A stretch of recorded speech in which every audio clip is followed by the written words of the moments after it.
126।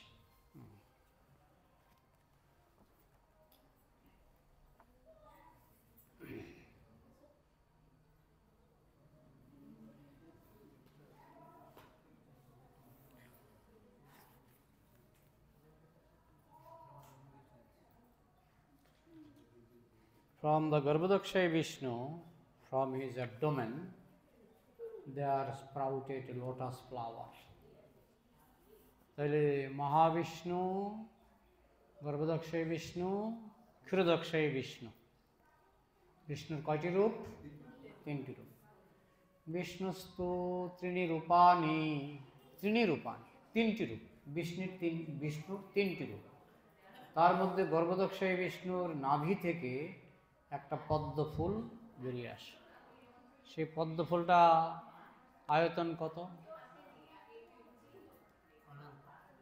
Crore crore mile, crore crore mile পদ্ম ফুলটার size. আর এটা পৃথিবীর থেকে কয়েক লক্ষ গুণ বড়। তাহলে এরকম পদ্ম ফুল তোমরা দেখেছ নাকি? ওটা ব্রহ্মলোক প্ল্যানেট, ব্রহ্মলোক গ্রহ। গ্রহটা ভগবান গর্ভদক্ষায় বিষ্ণুর নাভি থেকে একটা পদ্মের নাল বেরিয়েছে। সেই নালের চারপাশে 14খানা গ্রহপুঞ্জ, 14 ভুবন নালের চারপাশে। আর টপে ব্রহ্মলোক গ্রহ, টপে রয়েছে ব্রহ্মলোক গ্রহ। সেই গ্রহটা একটা পদ্ম ফুলের মতো। যদি আমি বলি পৃথিবীটা একটা ফুটবলের মতো, তো যারা পৃথিবী সম্পর্কে আইডিয়া নেই, বাবু ফুটবল মনে হয় 2টা ফুটবল একসঙ্গে করলে, 3টা ফুটবল একসঙ্গে করলে যা হয়। কিন্তু তাই কি? আমি যদি বলি পৃথিবীটা ফুটবলের মতো, তাহলে কি 3টা ফুটবল না 4টা ফুটবল? বিশাল ফুটবল। ঠিক তেমনি ব্রহ্মলোকটা পদ্ম ফুলের মতো। পদ্ম ফুলটা কত বড়? এই পৃথিবী থেকে অনেক কয়েকশো গুণ বড়। বোঝা গেল? হ্যাঁ। এমনকি যে সূর্য পৃথিবী থেকে কত 13 লক্ষ গুণ বড়, বুঝেছ? সূর্য। আর সূর্য থেকে ব্রহ্মলোক আরও বড়, কিন্তু সাইজটা, ডিজাইনটা পদ্ম ফুলের মতো। যেমন পৃথিবীর ডিজাইনটা ফুটবলের মতো বা ডিমের মতো, কিন্তু ব্রহ্মলোকের ডিজাইনটা হচ্ছে পদ্ম ফুলের মতো। বুঝেছ? কে কথা বলছে? যারা কথা বলবেন সামনে আসবেন, মাইক ছেড়ে দেব। যারা কথা বলছেন সামনে আসবেন, মাইকটা দিয়ে দেব। হ্যাঁ, প্রাণ খুলে কথা বলবেন। তাহলে ব্রহ্মার যে গ্রহটা, সেটা দেখতে কিরকম? পদ্ম ফুলের মতো। তো সেখানে লোকজন কিরকম? কয়জন লোক আছে? Over population. তার মধ্যে লিডার হচ্ছে ব্রহ্মা। কিন্তু ব্রহ্মলোকে কিন্তু ওভার পপুলেশন। পৃথিবীতে যেমন ওভার পপুলেশন, প্রাণহ সর্বগতঃ, সব জায়গায় ওভার পপুলেশন। সূর্যের মধ্যে ওভার পপুলেশন। এখন কারণ ওরা আবার আগুনের বাইরে গেলে মরে যায়, মাছ জলের বাইরে গেলে মরে যায়, আপনি জলের ভেতরে গেলে মরে যায়, মাছ জলের বাইরে গেলে মরে যায়। সূর্যে যারা আছে সূর্যের ভেতরে বেঁচে থাকে, সূর্যের বাইরে গেলে মরে যায়। বুঝেছেন? এখন মাছ যদি বলে যে জল ছাড়া মানুষ বাঁচতে পারবে না, হ্যাঁ জল আমরা খাই, কিন্তু ওরা যেভাবে জলের ভিতরে সাঁতার কাটে, আমরা কি পারবো? হ্যাঁ, আমরা কি জলের নিচে মাছের মতো থাকতে পারবো? তাহলে মাছ থাকতে পারে না ডাঙায়, মানুষ থাকতে পারে না জলে। ঠিক তেমনি সূর্যলোকের বাসিন্দারা, তারা সূর্যের বাইরে গেলে মরে যায়। তাদের দরকার হলো আগুন, আগুন ছাড়া তারা বাঁচবে না। বোঝা গেল? এখন মাছ যদি মনে করে দূর দূর জল ছাড়া কি বাঁচা যায়, মানুষ যদি মনে করে যে ডাঙা ছাড়া বাঁচা যায় না, তো মাছগুলি কি করে বাঁচছে? মাছগুলি কি ডাঙায় আছে না জলে আছে? ওরা বেঁচে আছে কি করে? আমরা ত্রিপুরাতে আমরা মাটি কুয়া কাটতাম, মাটির কুয়ো, অনেক সময় 3-4 হাত নিচে কুয়োর ভিতরে ব্যাঙ মাটি কাটার সময় পাওয়া যায়, মাটি কাটার সময়। তো ওখানে আপনি থাকতে পারবেন মাটির নিচে? এইভাবে পারবেন না। ব্যাঙ কিন্তু কুম্ভক প্রাণায়াম জানে, রেচক, পুরক, কুম্ভক, 3 রকমের প্রাণায়াম ব্যাঙ জানে, কুম্ভক প্রাণায়াম। মাটির নিচেও সে অনেক দিন থাকতে পারে, বোঝা গেল? তাহলে আমি আকাশে থাকতে পারি না, কিন্তু পাখি থাকতে পারে। আমি জলে থাকতে পারি না, কিন্তু মাছ জলে থাকতে পারে। ঠিক তেমনি আমরা সূর্যে থাকতে পারি না, আগুনে থাকতে পারি না, কিন্তু সূর্যলোকে যেমন কৃষ্ণ বলেছেন, অহং বিবস্বতে যোগম প্রক্তবান অহমব্যয়ম বিবস্বান মনবে প্রাহ মনোরিক্ষা কবে ব্রবীত। আমি সূর্যদেবকে জ্ঞান লক্ষ লক্ষ বছর আগে বলেছিলাম। তো সূর্যদেব কোথায় ছিলেন, কোথায় থাকেন? সূর্যের মধ্যে। তো সূর্যের মধ্যে সূর্যদেব কি বনবাসে আছেন একা? সেখানে তার কোনো সাঙ্গপাঙ্গ কেউ নাই? তিনি কি বনবাসে আছেন? না, ওভার পপুলেশন। সেখানে কোটি কোটি লোক আছে, তাদের শরীর অগ্নিময়, শরীরটা অগ্নিময়। অগ্নি ছাড়া তারা মরে যায়। মাছ যেমন জল ছাড়া মরে যায়, সূর্যলোকের বাসিন্দারা আগুন ছাড়া মরে যায়। কেউ বিশ্বাস করে, কেউ করে না, ঠিক আছে? তখন আমরা বিশ্বাস করি, আর যারা বিশ্বাস করে না তারা আমাদের বলে মাথা নষ্ট হয়ে গেছে, ঠিক আছে? আবার আমরা মনে করি তাদের মাথা নষ্ট হয়ে গেছে, কারণ সে যেহেতু আগুনে থাকতে পারে না, সে যেহেতু জলে থাকতে পারে না, সে মনে করে জলে কোনো প্রাণী নাই। এটা ভুল ধারণা। প্রাণঃ সর্বগতঃ, এটাই হচ্ছে বৈদিক সিদ্ধান্ত। সব জায়গায় প্রাণ আছে, সব জায়গায় প্রাণ আছে। একটা পোকার নাম হচ্ছে, আমাদের বেদে লেখা আছে, অগ্নিপোকা। অগ্নিপোকা, অগ্নিপোকা কোথায় থাকে? আগুনে থাকে, আগুনে থাকে। Therefore Brahma's another name is স্বয়ম্ভু। ব্রহ্মার একটি নাম হচ্ছে স্বয়ম্ভু, কারণ ব্রহ্মার মাতৃগর্ভ থেকে জন্ম হয়নি। ব্রহ্মার জন্ম হয়েছে গর্ভদক্ষ বিষ্ণুর নাভি থেকে, নাভি থেকে।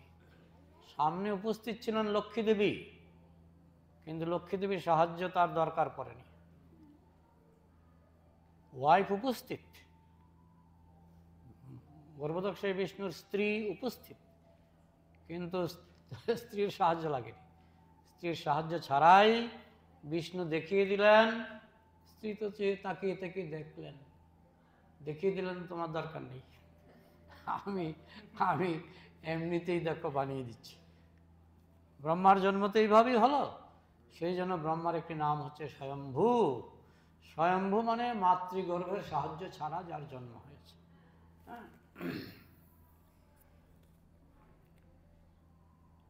Although the mother was present, মা উপস্থিত, কিন্তু মার সাহায্য লাগেনি। প্রভুপাদ যখন আমেরিকায় গিয়েছিলেন, প্রভুপাদ তো অনেক বিদেশিকে দীক্ষা দিলেন না। একদিন এয়ারপোর্টে প্রভুপাদ ইন্ডিয়াতে ফিরবেন, এয়ারপোর্টে একদল বিদেশি ভক্ত সব প্রভুপাদকে সি অফ করতে এসছেন। তো প্রভুপাদ এই বেশি না 10-15 মিনিট তাদের সঙ্গে সময় কাটালেন, কারণ একটু পরেই প্লেন ছেড়ে দেবে। প্রভুপাদ বলছেন, যখন আমি, ইংরেজিতে বলছিলেন, যখন আমি যুবক ছিলাম তখন ভারতবর্ষ ছিল ব্রিটিশ শাসনে। ভারতবর্ষ ছিল ব্রিটিশ শাসনে। তখন ভারতে প্রচুর ম্যাম সাহেব ঘুরে বেড়াতো। তো মাঝে মধ্যে আমার মনে হতো একটা ম্যাম বিয়ে করলে কেমন হয়। বিয়ের আগে তো ফ্র্যাঙ্কলি শিষ্যদের সঙ্গে শেয়ার করছেন, একটা ম্যাম বিয়ে করলে কেমন হয়, তাহলে আমার কিছু সাদা বাচ্চা হবে। একটা জিনিস আমি দেখেছি, নিগ্রো যদি ম্যাম বিয়ে করে বাচ্চাগুলি সাদা হয়। নিগ্রো গায়ের রং কেমন? কালো। আমি তো মায়াপুরে দেখেছি, স্বামী নিগ্রো, স্ত্রী আমেরিকান বা ইউরোপিয়ান, বাচ্চাগুলি সাদা হয়। জানি না কারণটা কি। স্বামী কিন্তু কালো কুচকুচে কয়লার মতো, বাচ্চাগুলি হচ্ছে সাদা। যাই হোক, তো প্রভুপাদ বলছেন আমি যদি কিছু বিদেশি বিয়ে করতাম, মানে কোনো ম্যাম বিয়ে করতাম, কিছু সাদা বাচ্চা হতো। তো সবাই শুনে হাসছে, শিষ্যরা শুনে হাসছে। প্রভুপাদ, আরে বাচ্চা তো সাদা হতো নাকি, বাচ্চা সাদা হতো। তো প্রভুপাদ বলছেন কিন্তু দেখো আমি কোনো ম্যাম বিয়ে করিনি, কিন্তু আমার কতগুলি সাদা বাচ্চা হয়ে গেছে দেখো। সাদা বাচ্চা কারা বলো? শিষ্যরা, আমেরিকার শিষ্যরা। তো দেখো বিয়েও করলাম না ম্যাম, অনেক সাদা বাচ্চা হয়ে গেল।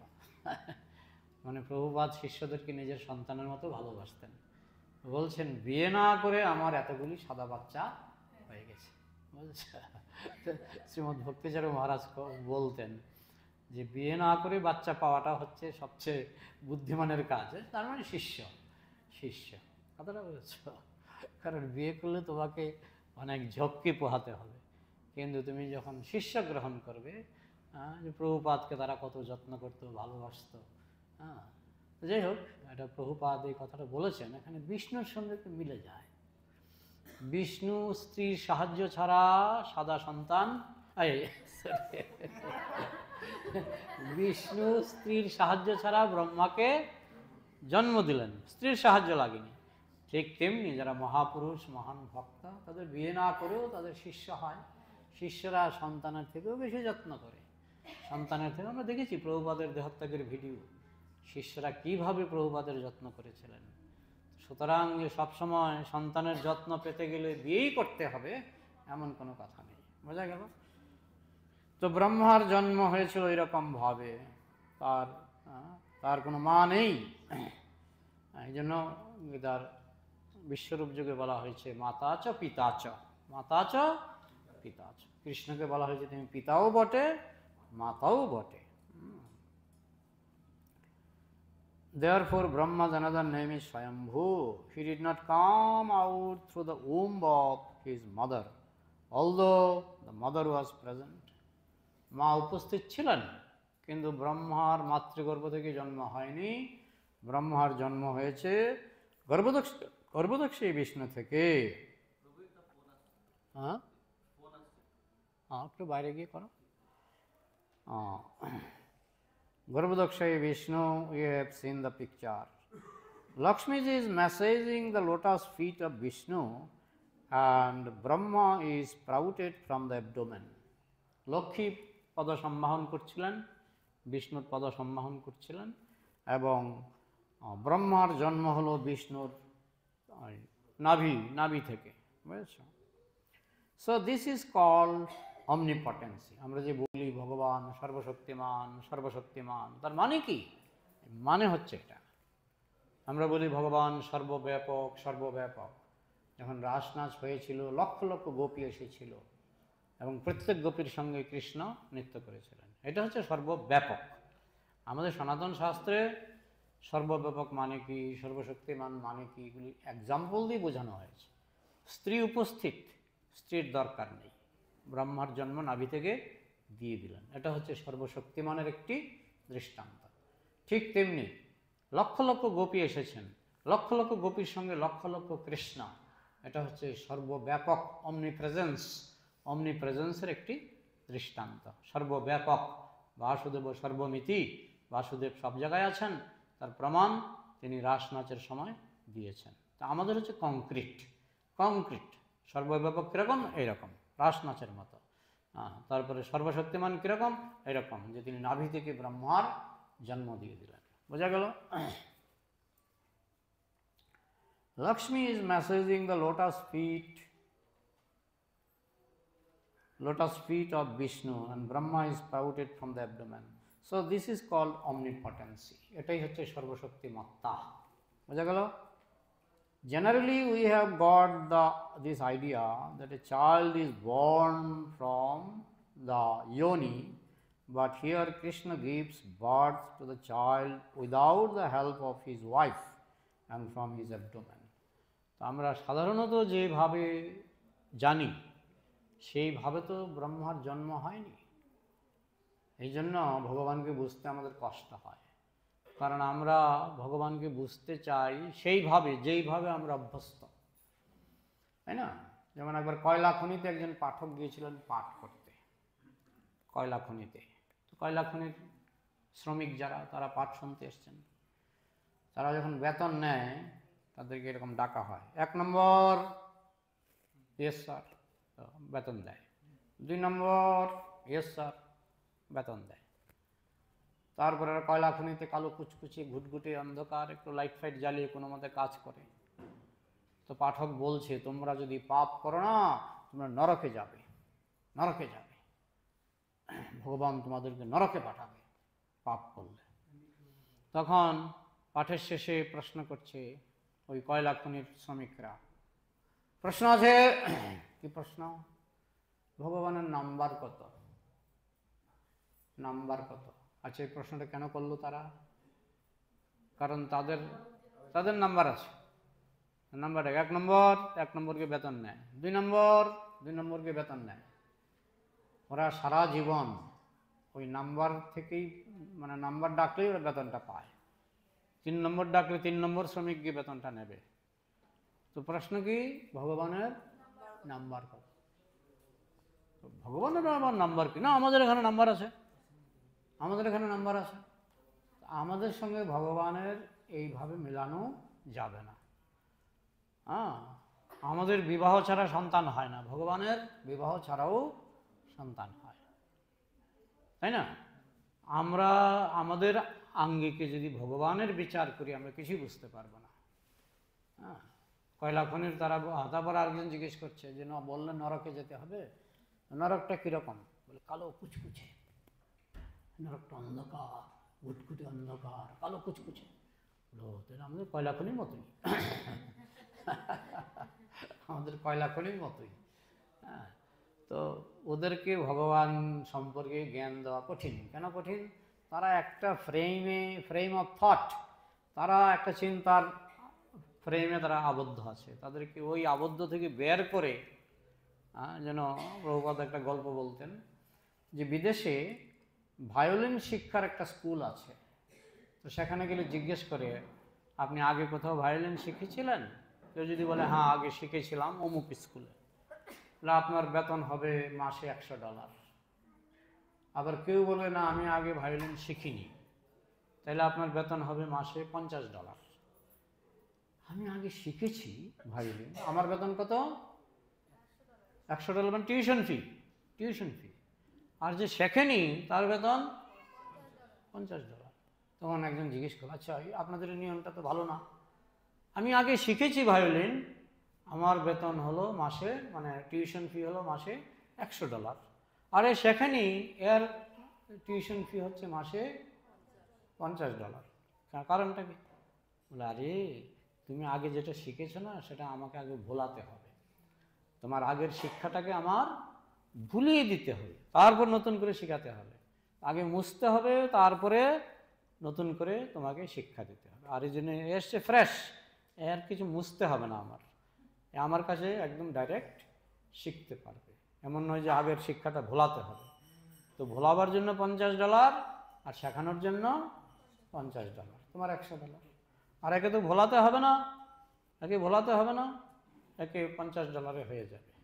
বোঝা গেল?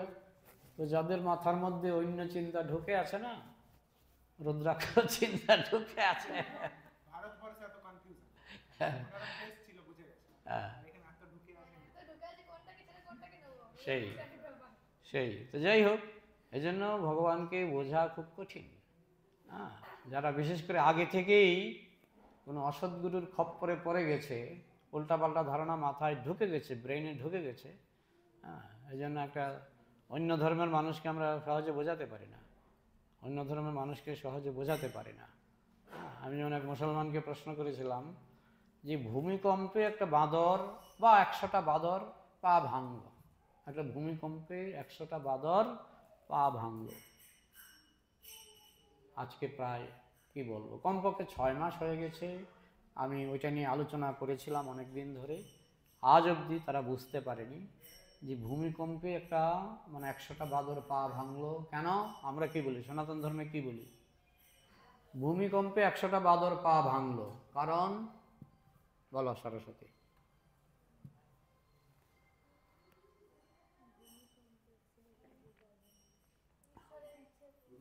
ঈশ্বর এত নিষ্ঠুর? আসল জায়গায় ধরো না কেন? আসল জায়গায় ধরো না কেন? সেম কর্ম ছিল, সেম কর্ম থাকতেই পারে, এমন কোনো কথা নেই, সেম কর্ম থাকতেই পারে। সেম কর্ম বলবো না, কেউ হয়তো 5টা আঙ্গুল ভেঙেছে, কেউ 3টা আঙ্গুল ভেঙেছে, কেউ বাঁ পাটা ভেঙেছে, কেউ ডান পাটা ভেঙেছে, সবার আমি সেম কর্ম বলবো না। কারো পাও ভেঙেছে, হাতও ভেঙেছে, হ্যাঁ, কারো ব্রেনে চোট খেয়েছে, কারো ব্রেনে চোট খায়নি। একটা ভূমিকম্প হলে কি সবার একরকম হয় নাকি? একটু 19-20 থাকেই, তাই না? এখন আমি সেই মুসলমানকে প্রশ্ন করলাম যে এই যে 100টা বানরের ক্ষতি হলো, কষ্ট পেল, চি চি করে চিৎকার করলো, এত কষ্ট কেন? উত্তর কি? আমাকে একজন বলল, আমি মোবাইল বানিয়েছি, আমি মোবাইল আছাড় দিয়ে ভেঙে ফেলেছি, দাদা আপনার কি? আরে আমি যদি বানরগুলোকে বানিয়ে থাকি, বানরগুলোকে কষ্ট দেওয়ার কোনো অধিকার আমার আছে না? আমি বানিয়েছি, আমার অধিকার আছে ওইটা। তার মানে কি ভগবান নিষ্ঠুর?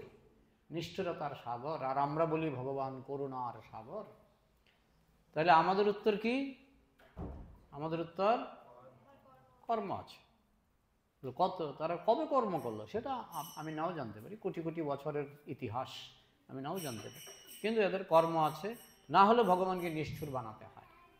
কিন্তু আমি 6 মাস আলোচনা করেও ওনাকে বোঝাতে পারলাম না এই কর্ম ব্যাপারটা।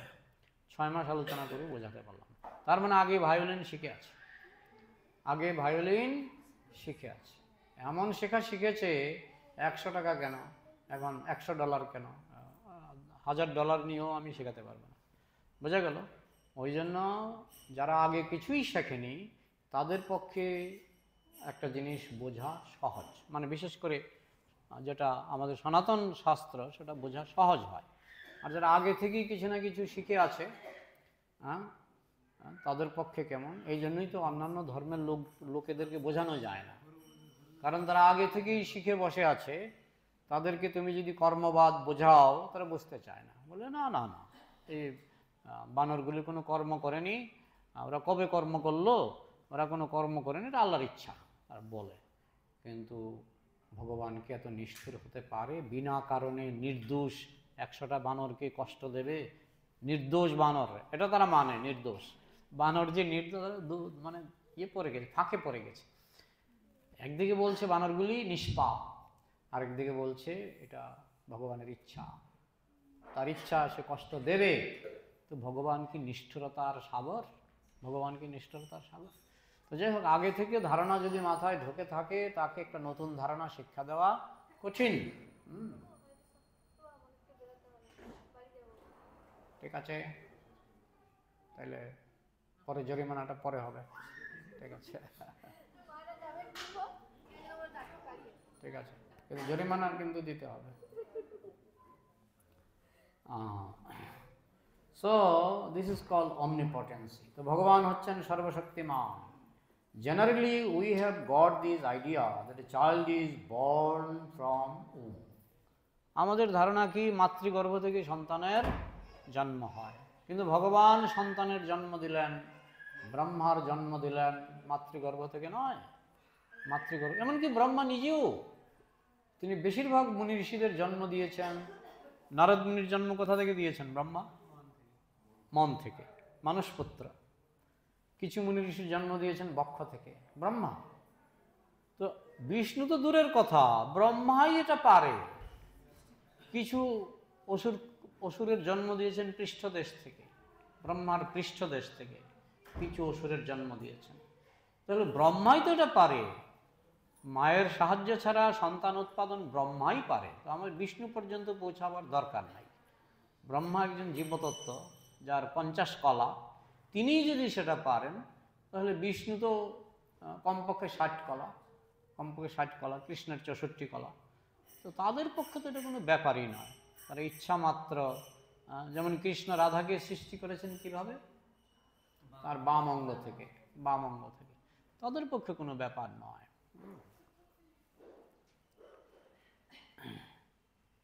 Here Krishna gives birth to a child without the help of his wife and from his abdomen. This is called omnipotence. এরই নাম সর্বশক্তিমত্তা। ভগবান সর্বশক্তিমান, এক্সাম্পল হচ্ছে এটা। হ্যাঁ, আমাদের যেমন সিদ্ধান্ত আছে তার এক্সাম্পলও আছে। ভগবান সর্বশক্তিমান, এক্সাম্পল দেন। এক্সাম্পল দেখুন, ব্রহ্মার কিভাবে জন্ম হলো, মাতৃগর্ভের সাহায্য ছাড়া ব্রহ্মার জন্ম হলো ভগবানের নাভি থেকে, তাই তিনি সর্বশক্তিমান। We say God is omnipresent, omnipotent, but how God is omnipotent, that we do not know practically. আমরা তো মুখে বলি ভগবান সর্বশক্তিমান, কিন্তু ভগবান কি করে সর্বশক্তিমান সেটা আমরা অনেকেই বুঝি না, কিন্তু শাস্ত্রের দৃষ্টান্ত থেকে বুঝতে পারি। শাস্ত্রে আমরা দেখতে পাই তিনি ব্রহ্মার জন্ম দিলেন মায়ের সাহায্য ছাড়া, তার মানে তিনি সর্বশক্তিমান। Here is omnipotency that is explained in the Brahma Samhita. Angani jasya sakalendriya vrittimanti pasyanti panti kalayanti chirang jaganti ananda chinmaya sad ujjala vigrahasya govindamadi purusham tamaham bhajami. তোমাদের ব্রহ্ম সংহিতা মুখস্থ হয়েছে? মুখস্থ করতে হবে, এখানে আছে, আমাদের শ্লোক বই আছে। তাহলে কি? অঙ্গানি যস্য সকল ইন্দ্রিয় বৃত্তিমন্তি। অঙ্গানি মানে অঙ্গ, হাত একটা অঙ্গ, পা একটা অঙ্গ। যস্য মানে যার, যার অঙ্গগুলি সকল ইন্দ্রিয় বৃত্তিমন্তি। যেমন আমার হাত, আমার হাত দিয়ে কি আমি দেখতে পাই? কিন্তু কৃষ্ণ তার হাত দিয়ে দেখতে পান। আমার হাত দিয়ে কি আমি শুনতে পাই? না, কিন্তু কৃষ্ণ তার হাত দিয়ে শুনতে পান। বলে এটাও কি সম্ভব নাকি? আরে আমার ক্ষেত্রে সম্ভব নয়, কিন্তু কৃষ্ণের ক্ষেত্রে সম্ভব। যেমন কাঁঠাল গাছের পাতা থেকে কি গাছ হয়? হয় কি? হয় না। পাথরকুচি পাতা থেকে গাছ হয়। তো সব পাতাই একরকম হবে আমরা বলতে পারি না। সব পাতাই কাঁঠাল পাতার মতো, সব পাতাই আম পাতার মতো, এটা আমরা বলতে পারি না। কাঁঠাল পাতা থেকে গাছ হয় না, কিন্তু পাথরকুচি পাতা থেকে গাছ হয়, আমি নিজে দেখেছি। পাথরকুচি পাতা থেকে গাছ হয়। তাহলে কৃষ্ণের হাতটা আমাদের সেইভাবে বুঝতে হবে। অঙ্গগুলি, কৃষ্ণের অঙ্গগুলি প্রত্যেক অঙ্গ প্রত্যেক অঙ্গের কাজ করে। তার মানে তিনি চাইলে পা দিয়ে দেখতে পারেন, তিনি চাইলে চুল দিয়ে দেখতে পারেন, চুল দিয়ে শুনতে পারেন, হাত দিয়ে তিনি শুনতেও পারেন, কথা বলতে পারেন। মানে সমস্ত ইন্দ্রিয়ের কাজ, চোখের কাজ পা করতে পারে, পার কাজ চোখ করতে পারে। হ্যাঁ, এই যে খান, কৃষ্ণ যে খান, তার ইন্দ্রিয়গুলি আমার মতো নয়, তাই তার খাওয়া আমার খাওয়া একরকম নয়। তিনি তাকালেই খাওয়ার রসটুকু নিয়ে নেবেন। হ্যাঁ, আবার বলা হয় ভোগ বাড়ানো, ভোগ বাড়ানো। বাড়ানো আর কমানো মানে কি বলো? বাড়ানো আর কমানো মানে কি? তোমাদের দেশে আছে কিনা? আমাদের দেশে বলে ভোগ বাড়িয়েছেন।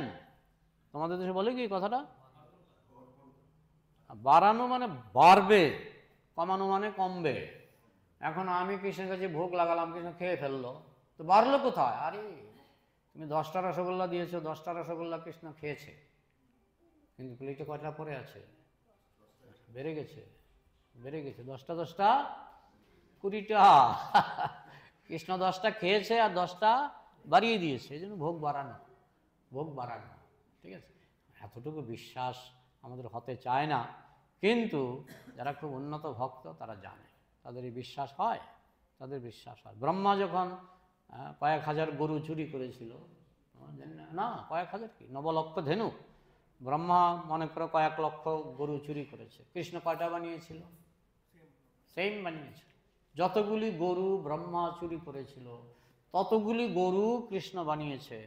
যতগুলি গোপবালক ব্রহ্মা চুরি করেছিল ততগুলি গোপবালক কৃষ্ণ তৈরি করেছে। এখন একটা গোপবালকের কপালে তিল, সেই গোপবালকটাকে ব্রহ্মা চেক করলেন, আরে এটা দেখি কপালে তিল। একটা গরুর মাথায় সাদা চান্দি, ব্রহ্মা দেখলেন, আরে এটারও দেখি মাথায় সাদা চান্দি, তার মানে একই সেট, একই সেট কৃষ্ণ বানিয়েছে। তো কৃষ্ণ যদি গরু বাড়াতে পারে, এক থালা অন্ন বাড়াতে পারবে না? এক থালা অন্ন বাড়াতে পারবে। হ্যাঁ, কিন্তু সেই বিশ্বাস আমাদের হয় না বলেই আমাদের কৃষ্ণকে বুঝতে দেরি হয়। আমরা তো কয়লা খনির বিশ্বাস, হ্যাঁ, কয়লা খনিতে নাম্বার থাকে, আমারও নাম্বার থাকবে। মানে কি, আমরা যে আদলে মানুষ সেই আদলে আমরা বিশ্বাস করি। সেই ফ্রেমওয়ার্কের বাইরে যদি একটা কিছু বলা হয়, এটা অসম্ভব, এটা অসম্ভব, অসম্ভব নয়, তোমার ফ্রেমওয়ার্ক অসম্ভব, সর্বশক্তিমানের ফ্রেমওয়ার্ক একটু অন্যরকম। বোঝা গেল? অঙ্গানি যস্য সকল ইন্দ্রিয় বৃত্তিমন্তী, যার ইন্দ্রিয়গুলি সমস্ত ইন্দ্রিয়ের কাজ করতে পারে, চোখ দিয়ে পায়ের কাজ করতে পারে, পা দিয়ে হাতের কাজ করতে পারে, নখ দিয়ে চোখের কাজ করতে পারে। কৃষ্ণ এরকম পাথরকুচি পাতার মতো। পশ্যন্তি পান্তি কলয়ন্তি, তিনি সব ইন্দ্রিয় দিয়ে পশ্যন্তি, তিনি দেখেন, চোখ দিয়ে দেখেন, পা দিয়ে দেখেন, চুল দিয়ে দেখেন। এই ঘুমাচ্ছ নাকি, আস্বাদন করছো? আচ্ছা ঠিক আছে, চোখ বন্ধ করে আস্বাদন করাটা একটু একটু বিপজ্জনক। তো পশ্যন্তি মানে দেখেন, এই জন্য কৃষ্ণ চোখ বন্ধ করেও দেখে, বুঝেছ? কৃষ্ণ চোখ বন্ধ করেও দেখতে পায়। পশ্যন্তি পান্তি মানে পালন করেন, না, পশ্যন্তি পান্তি কলয়ন্তি, কলয়ন্তিটা কি ভুলে গেছি, মানে তিনি সব ইন্দ্রিয় দিয়ে সব ইন্দ্রিয়ের কাজ করতে পারেন। চিরং জগন্তি আনন্দ চিন্ময় সদুজ্জ্বল বিগ্রহস্য, তার বিগ্রহ, তার রূপ হচ্ছে আনন্দ চিন্ময়। হ্যাঁ, ওই যে ভিডিও বের করেছে ছেলেটা, ও বলছে ভগবান নিরাকার। তো নিরাকার মানে কি? আকারের অভাব, আকারের অভাব। আমরা বলি ভগবান হচ্ছে পূর্ণ, ওং পূর্ণমদঃ পূর্ণমিদং পূর্ণাৎ পূর্ণমুদচ্যতে পূর্ণস্য পূর্ণমাদায় পূর্ণমেব অবশিষ্যতে। তাহলে আমি যদি ভগবানের আকারের অভাব, তো অভাব অনটন কি পূর্ণতার লক্ষণ? অভাব অনটন কি পূর্ণতার লক্ষণ? অভাব অনটন তো পূর্ণতার লক্ষণ নয়। তো ভগবানের রূপের অভাব নেই, তাই ভগবদ্গীতায় ভগবানের একটি নামই আছে, অনন্ত রূপম, অনন্ত রূপম। তো যারা বলে ভগবানের আকারের অভাব, বুদ্ধির অভাব, জ্ঞানের অভাব, রূপের অভাব, অভাব অভাব অভাব অভাব, অপূর্ণতা অপূর্ণতা অপূর্ণতা, অভাব অনটন, অভাব অনটন, অভাব অনটন। কিন্তু ভগবানের মধ্যে কি অভাব অনটন আছে? তাহলে তার রূপের অভাব নেই। অনন্ত রূপম, তার রূপ অনন্ত, তার রূপ অনন্ত। বোঝা গেল? হ্যাঁ। Krishna, he can act anything with any limb, part of his body. Krishna তার দেহের যে কোনো অঙ্গ দিয়ে যে কোনো অঙ্গের কাজ করতে পারে। মানুষকে আমি দেখেছি, মানুষ, একটা মেলায় গেছিলাম, এক মহিলা দেখলাম পা দিয়ে রুটি বেলছে, দেখেছ? তাহলে মানুষে যদি পা দিয়ে রুটি বেলতে পারে, ভগবান পারবে না?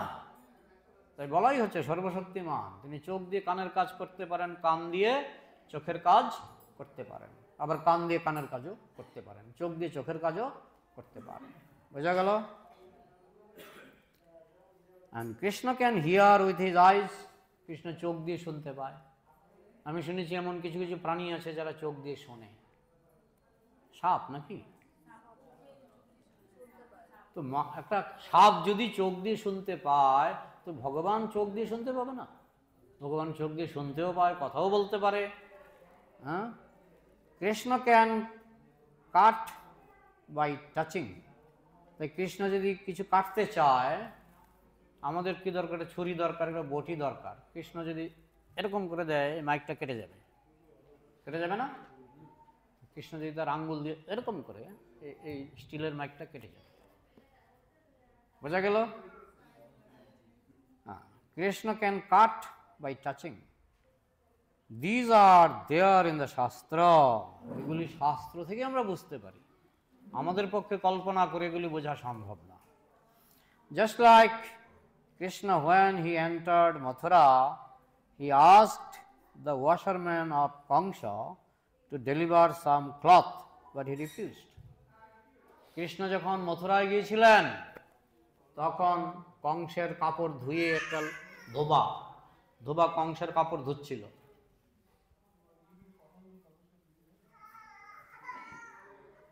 এবং কিছু শুকনা কাপড় রেখে দিয়েছে কংসকে দেবে। তখন কৃষ্ণ বলছে, এই কিছু কাপড়, রাজার কাপড় তো সুন্দর, দেখতে সুন্দর, কৃষ্ণের পছন্দ হয়ে গেছে, আর কৃষ্ণ হচ্ছে জগতের রাজা। কৃষ্ণ বলছে কিছু কাপড় আমাকে পরিয়ে দাও। না, এগুলো কংসের কাপড়। তখন কৃষ্ণ আঙুল দিয়ে এরকম করেছিল, সেই ধীবরকে আঙুল দিয়ে এরকম করেছিল। সঙ্গে সঙ্গে পড়বে, কৃষ্ণ বইয়ে লেখা আছে, সঙ্গে সঙ্গে তার গলাটা মাটিতে পড়ে গেল, মারা গেল। এই যে বললাম না, কৃষ্ণ আঙুল দিয়ে কাটতে পারে, তুমি আঙুল দিয়ে পারবে না কাটতে। বলরাম যখন নৈমিষারণ্যে গিয়েছিলেন, নৈমিষারণ্যে ভাগবত পাঠ করছিলেন কে? রোমহর্ষণ মুনি। রোমহর্ষণ মুনি, বলরাম গেলেন, সবাই উঠে দাঁড়ালো, শ্রোতারা উঠে দাঁড়ালো। রোমহর্ষণ মুনি মনে মনে ভাবছেন, আমি হচ্ছি পাঠক ঠাকুর, আমি কেন উঠে দাঁড়াবো? তিনি উঠে দাঁড়ালেন। তো বলরাম বুঝতে পারলেন, তুমি কি পড়ছো? ভাগবত পড়ছো, আর ভাগবতের আলোচ্য বিষয় হচ্ছে বিষ্ণু, আর বলরাম হচ্ছেন বিষ্ণু। তো তুমি তো ভাগবতের একটা অক্ষরও বুঝতে পারোনি, কারণ তুমি ভাগবতের আলোচ্য বিষয় হচ্ছে বিষ্ণু, আমি বিষ্ণু এসে গেছি, তুমি আমাকে দেখে দাঁড়াওনি, সবাই দাঁড়িয়ে গেছে। তখন বলরাম একটা ঘাস তুলে নিলেন, ঘাস তুলে রোমহর্ষণ মুনি কপালে ঠেকালেন। সঙ্গে সঙ্গে কি হয়েছিল? রোমহর্ষণ মুনি সঙ্গে সঙ্গে হার্ট অ্যাটাক, মারা গেল। তখন কত 60,000 মুনি ঋষি বলছে, এখন পাঠ আমরা কোথায় শুনবো? কোনো চিন্তা করবেন না, রোমহর্ষণ মুনির পুত্র শত গোস্বামী বসে আছে, এই তুমি আসো, তুমি বসো ব্যাসাসনে। তখন শত গোস্বামীকে ব্যাসাসনে বসিয়ে দিলেন। তিনি কত 10,000 বছর না কত বছর, না না 1,000 বছর, 1,000 বছর পাঠ করেছিলেন ওই নৈমিষারণ্যে, দাপর যুগের শেষ দিকে 1,000 বছর পাঠ করেছিলেন। কিন্তু আগে পাঠে বসেছিলেন কে? রোমহর্ষণ মুনি, শত গোস্বামীর বাবা। কিন্তু বাবাকে একটা ঘাস দিয়ে মেরে দিলেন। আর কংসের ধোবাকে কৃষ্ণ কি দিয়ে মেরেছিলেন? আঙুল। আমি তো পারবো না, আঙ্গুল দিয়ে কাউকে আমি মারতে পারবো না, কিন্তু কৃষ্ণ গলাই কেটে দিলেন আঙুল দিয়ে। বোঝা গেল? অঙ্গানি যস্য সকলেন্দ্রিয় বৃত্তিমন্তি, যার প্রতিটি অঙ্গ প্রতিটি অঙ্গের কাজ করে। He asked the washerman of Kangsha to deliver some cloth, but he refused. So Krishna immediately cut off his head with his hand without any obstacle. যখন বললেন আমি তোমাকে কাপড় দিতে পারবো না, তখন কৃষ্ণ সঙ্গে সঙ্গে তার গলাটা আঙুল দিয়ে কেটে দিলেন। বোঝা গেল? আবার কুবজাকে যখন বললেন এই চন্দন কার জন্য নিয়ে যাচ্ছ? কংসের জন্য। আমাকে একটু পরাও, আমার ভাইকে একটু পরাও। বলরাম, হ্যাঁ তোমরা এত সুন্দর। মানে কুবজা ছিল পূর্বজন্মে কে? শূর্পণখা। শূর্পণখা রাবণের বোন। রাবণের বোন রামচন্দ্রকে স্বামী হিসাবে চেয়েছিল, কিন্তু পাইনি। বলেছিল আমি এই জন্মে আমি ব্রত গ্রহণ করেছি, একপত্নী ব্রত, সীতা ছাড়া আমি আর কাউকে পত্নীরূপে গ্রহণ করব না। তো তাহলে আমি যে তোমাকে বিয়ে করতে চাই, ঠিক আছে, অন্য কোনো জন্মে হবে। তো তিনি আবার কুবজা হয়ে জন্মালেন। কুবজা হয়ে কুজ, পিঠে কুজ, চেহারাটা কুৎসিত। তো কৃষ্ণ চিনতে পেরেছেন এ তো শূর্পণখা। তো কৃষ্ণ বলছেন এই চন্দনগুলি আমাদের পরিয়ে দাও। তখন কুবজা কৃষ্ণ এবং বলরামকে, কংসের চন্দন, কুবজা জানে কংস টের পেলে আমার গলা কাটবে, কংস যদি খবর পায় আমার গলা কাটবে, কিন্তু প্রাণের ঝুঁকি নিয়ে তিনি কৃষ্ণ বলরামকে পরিয়ে দিলেন। কৃষ্ণ তখন তার থুতনি ধরে টান দিলেন। তিনি ছিলেন কুজুবুড়ি, পিঠে কুজ, থুতনি ধরে টান দিলেন, উনি সোজা হয়ে দাঁড়ালেন। তারপরে চেহারা হয়ে গেল বিশ্ব সুন্দরী, কোনো কোনো জায়গায় লেখা আছে মথুরা সুন্দরী। যাই হোক, কৃষ্ণ টান দিয়েছে মানে বিশ্ব সুন্দরী হয়ে গেছে। বুঝেছ? তো এইভাবে কৃষ্ণ করতে পারে না এমন কোনো কাজ নেই। তিনি শুধু স্পর্শের মাধ্যমে কুবজাকে বিশ্ব সুন্দরী বানিয়ে দিলেন। বোঝা গেল? তাহলে কুবজাকে তিনি কৃপা করলেন, আর সে যে কাপড় ধুচ্ছিল ধোবা, ওনাকে গলা কেটে ফেললেন। কেন? কারণ একজন ছিল কৃষ্ণ বিরোধী, আরেকজন ছিল কৃষ্ণ ভক্ত। কৃষ্ণ ভক্ত হলে তোমাকে কৃপা করবে, অভক্ত হলে সেই ইয়ের দশা হবে, কি ধোবার দশা হবে। বুঝেছ? So that is omnipotence. Angani jasya sakal indriya vritti manti, পশ্যন্তি পান্তি কলয়ন্তি। Just like we offer prasadam, আমরা যে ভোগ লাগাই, we offer food stuff to Krishna. Atheist class will say that you have offered Krishna these food stuff, but he has not eaten. নাস্তিকরা বলে তোমরা ভগবানের কাছে ভোগ লাগিয়েছো, ভগবান তো খেলো না, ভগবান তো খেলো না। It is they are still lying. প্লেটের মধ্যে তো ভোগ পরেই রইল, প্লেটের মধ্যে তো ভোগ পরেই রইল। আমি শুনেছি হাতি যখন বেল পায়, বেল, তখন বেলটা এমনভাবে একটা ফুটো করে করে টান মারে, বাইরে পুরো খোলটা থাকে, তুমি দেখবে হাতে বেলটা খেলোই না, কিন্তু ভেতরে সব খেয়ে নিয়েছে। ঠিক তেমনি তুমি যখন ভগবানকে প্রেম সহকারে ভোগ লাগাবে, ভগবান ওইখানে তাকিয়ে দেখে প্রেম কতটুকু আছে, তিনি করে প্রেমটা খেয়ে নেন। বোঝা গেল? তা ওইসব বাকি জিনিস তার দরকার নেই। বোঝা গেল? Atheist class will say that you have offered Krishna this food stuff, but he has not eaten. যারা নাস্তিক তারা বলে তোমরা কৃষ্ণকে ভোগ লাগিয়েছো, কৃষ্ণ তো খায়নি। It is then still lying, it is there still lying, এখনো খাবার সেখানে পড়েই আছে। No, he does not, no, he does not see, সেই অভক্ত বুঝতে পারে না, সেই অভক্ত বুঝতে পারে না যে কৃষ্ণ কিভাবে খেয়ে নিলেন না। He does not know that Krishna can eat simply by his glance. সে জানে না, শুধু দেখে, শুধু দৃষ্টি নিক্ষেপ করে কৃষ্ণ খেতে পারে, শুধু দৃষ্টি নিক্ষেপ করে। আচ্ছা, খাবার মেইন উদ্দেশ্যটা কি? যেমন একটা মাতৃগর্ভের সন্তান 10 মাস 10 দিন মাতৃগর্ভে থাকে, তার লেট্রিনটা কোথায়? আমরা যেমন বাড়িতে একটা লেট্রিন থাকে, একটা ইউরেনাল থাকে, পায়খানা ঘর থাকে, তো মাতৃগর্ভে যে 10 মাস 10 দিন সে থাকে, সে কোন লেট্রিনে পায়খানা করে? হ্যাঁ, পায়খানা করে না, মাতৃজঠরে পায়খানা করে না, সে পায়খানা করে না, 10 মাস 10 দিন সে পায়খানা করে না। তাহলে পায়খানা না করেও লোক থাকতে পারে। তা আমরা পড়ি স্বর্গে যারা আছে দেবদেবী, এদের পায়খানা করতে হয় না, এরকম কথা। যেমন এখানে হীনকৃষ্ণ দাস বলে একজন আছে না, বলছে হীনকৃষ্ণ দাস, তো উনি বলেন যে আপনি ভগবানের জন্য রান্নাঘর বানিয়েছেন, ভগবানের জন্য ভোগের থালা কত কিছু বানিয়েছেন, তার ঘুমানোর জন্য খাট বানিয়েছেন, তার পায়খানার জন্য তো একটা ল্যাট্রিন বানাননি। কার কথা এটা? হীনকৃষ্ণ দাস, নাম বললো পাপ, হীনকৃষ্ণ দাস। তো হীনকৃষ্ণ দাস বলছে ভগবানের জন্য আপনারা কেন ল্যাট্রিন বানালেন, তার জন্য ঘুমানোর খাট বানিয়েছেন, তার ল্যাট্রিনটা কেন বানালেন না? আরে মানুষের একটা বাচ্চা 10 মাস 10 দিন ল্যাট্রিন না করে থাকতে পারে, আর ভগবান পারবে না? সর্বশক্তিমান, সর্বশক্তিমান ভগবান, তিনি পারবেন না? হ্যাঁ, তিনি খাবারের ওই যেটা পায়খানা হয়ে বেরোবে এটা তো তিনি খানই না, যেটা পায়খানা হয়ে বেরোবে সে অসারটা তো তিনি খানই না।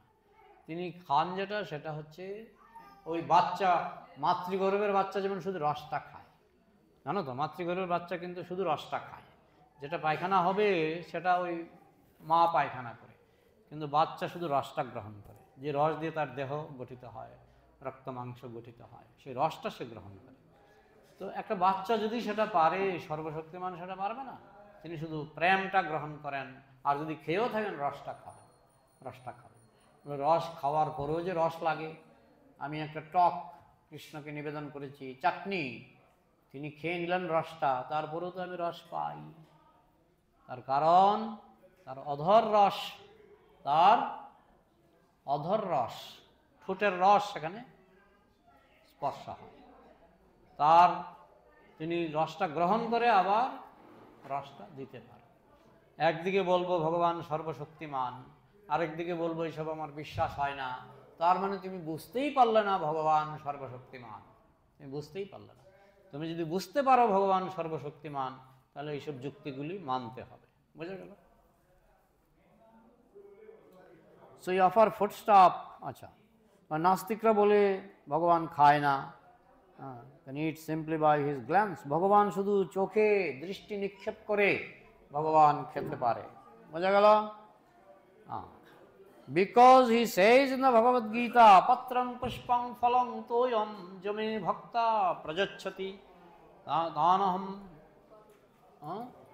পত্রং পুষ্পং ফলং তোয়ম যমে ভক্তা প্রযচ্ছতি তানহম ভক্তপুরিতম অশ্নামি প্রজতাত্মনা।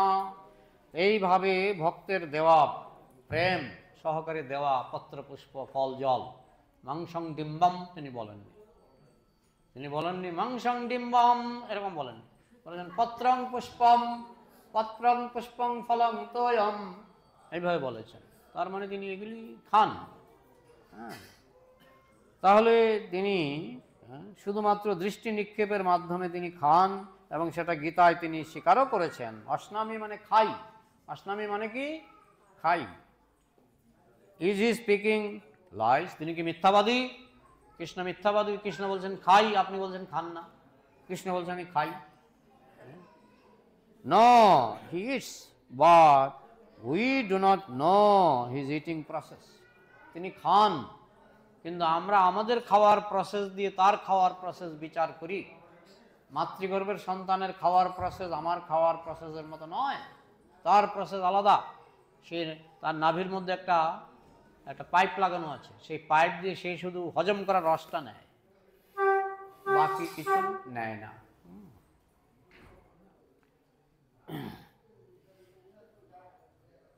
কৃষ্ণ বলেছেন আমি খাই, সুতরাং আমরা স্বীকার করি তিনি খান, but we do not know his eating process. কিন্তু তিনি কিভাবে খান সেই পদ্ধতিতে আমাদের জানা নেই। We compare Krishna as ourselves. আমরা নিজেদের খাওয়ার সঙ্গে কৃষ্ণের খাওয়ার তুলনা করি। আমি খেলে পায়খানা হয়, তো কৃষ্ণ খেলেও পায়খানা হয়, ওইটাই আমাদের ধারণা। বুঝেছেন? জয় জগন্নাথ বলদেব সুভদ্রা মহারানী কি। So if one plate is given to me, I immediately devour the whole thing. আমাকে যদি এক প্লেট খাবার দেওয়া হয়, তাহলে আমি সঙ্গে সঙ্গে খেয়ে ফেলি। প্রভুপাদ এক জায়গায় বলছেন, আমাকে এক প্লেট খাবার দিল, আমি সঙ্গে সঙ্গে খেয়ে নিলাম, আর শিষ্যরা বলে হায় হায়। কারণ সবাই একটু চায় গুরুদেবের একটু উচ্ছিষ্ট প্রসাদ পেতে। হ্যাঁ, আমি, প্রভুপাদ বেশি খেতেন না, বড় প্লেট দিল এক চিমটা। প্রভুপাদের খাওয়ার ভিডিও আছে, দিয়েছে অনেক আইটেম, প্রভুপাদ এক দুই চিমটা নিয়ে না, এই স্টাইল। বাকিগুলি কে খেত? শিষ্যরা। কিন্তু কৃষ্ণ যদি সেরকম করতেন, সব খেয়ে নিতেন, তাহলে তো কৃষ্ণ পূজা চিরতরে বন্ধ হয়ে যেত, চিরতরে বন্ধ হয়ে যেত। এমনিতে খায় না, মানে রেখে দেয়, তারপরও নকুল দানা ছাড়া কিছু জোটে না। আর যদি খেত যদি, কালকে থেকে আর কৃষ্ণকে ভোগ দেব না, বড় বদমাইশ, সব খেয়ে ফেলে। আমরা কৃষ্ণকে আমার সঙ্গে তুলনা করি। If one plate is given to me, I immediately devour the whole thing. আমাকে যদি এক প্লেট দেওয়া হয়, পছন্দ হলে তো শেষ, সঙ্গে সঙ্গে শেষ। But Krishna he is complete. কিন্তু কৃষ্ণের তো খাবারের প্রয়োজনই নেই। আরেক লাইন, কৃষ্ণের তো খাবারের প্রয়োজনই নেই, তবুও তিনি প্রেম সহকারে কেউ দিলে তার খিদে লাগে, তার খিদে লাগে। He can eat the complete, still it remains complete. তিনি সব খেয়ে নেবেন, আবার সব থাকবে, সব খেয়ে নেবেন, আবার সব প্লেটে থাকবে। পূর্ণস্য পূর্ণমাদায় পূর্ণমেব অবশিষ্যতে। পূর্ণ থেকে পূর্ণ বিয়োগ করলে অবশিষ্ট বিয়োগ ফল পূর্ণ। এখানে রাখছি, এবার কীর্তন হবে, তোমরা কীর্তনে অংশগ্রহণ করো। প্রশ্ন উত্তর আজকে আর করা গেল না। পেজ নাম্বার হবে লেখা হবে 127, 127 হবে। তোমরা আবার কীর্তনে অংশগ্রহণ করো। কীর্তন কে করবে প্রভু?